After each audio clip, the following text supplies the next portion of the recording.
on fait très attention au sein du Parisien justement à respecter la dangerosité en fait de la situation pour ne pas mettre en péril des potentiels otages, victimes. Et il y a pas mal de fois, on s'est posé la question, notamment autour de la vidéo.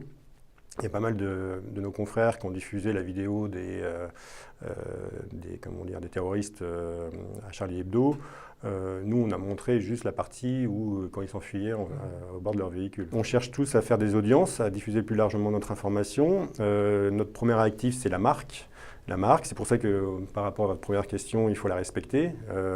On a des valeurs qu'on véhicule. Le Parisien est différent d'un Libération d'un Figaro.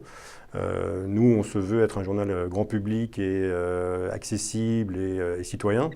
Donc c'est ce qu'on essaye de rendre à travers nos différents supports. Et par rapport justement à ce qu'on assiste actuellement à ces rapprochements-là, je pense que ça va pas s'arrêter là, on va avoir d'autres rapprochements qui vont se faire. Moins de 10% du contenu du journal en accès gratuit, en accès libre sur le site. Tout le reste, tout ce qui est info locale, etc., c'est payant, il faut s'abonner. Après, on n'a pas les mêmes performances que nos confrères parce qu'on est le Parisien, donc on ne s'adresse pas forcément à la même cible et puis on n'a pas la même utilisation du Parisien dans son quotidien. Mais on est un acteur majeur et leader sur l'info en Ile-de-France et donc du coup l'idée c'est que là cette année on sorte une nouvelle offre payante autour de l'offre locale avec plutôt sur un modèle Metered.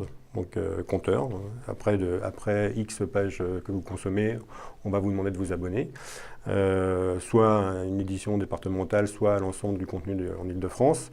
Et pour ça, on est en train de mettre en place de nouvelles offres, donc, avec la mise en place d'un nouvel outil de vente en ligne, avec la sortie d'une application couplée à une application locale premium et nationale. Est-ce que demain, le numérique ira compenser les pertes du papier ? À mon avis, ça va être compliqué. Parce que, par exemple, c'est 13 millions de pertes du coup en 2013. C'est le chiffre que vous dites, oui, probablement. Non, après, après, effectivement, il y a des économies qui sont faites sur la partie papier. On essaie de développer de plus en plus le numérique. Après, voilà, l'histoire est en marche, c'est-à-dire que voilà, les usages se font avant tout sur des supports numériques, avec des business models qui sont complètement différents de celui du journal. On voit bien l'appétence de la nouvelle génération à aller acheter un journal ou à aller s'informer sur un titre d'info. Elle n'est pas aussi évidente qu'avant, elle n'existe plus vraiment. Moi, ma problématique de tous les jours, c'est d'aller convaincre justement ces jeunes-là d'aller sur un site d'infos comme le Parisien, avec une rédaction derrière, parce que pour eux, entre un pure player ou un opérateur américain et nous, ils ne voient pas forcément la différence. On est entouré de vidéos, d'images, de chaînes infos en continu, etc. Et c'est vrai que pour un titre de presse écrite comme le Parisien, c'est quelque chose qui peut sembler être assez loin.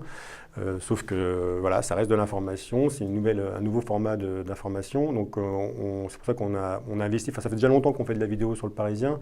On a remis un peu un coup d'accélérateur cette année justement en créant le studio.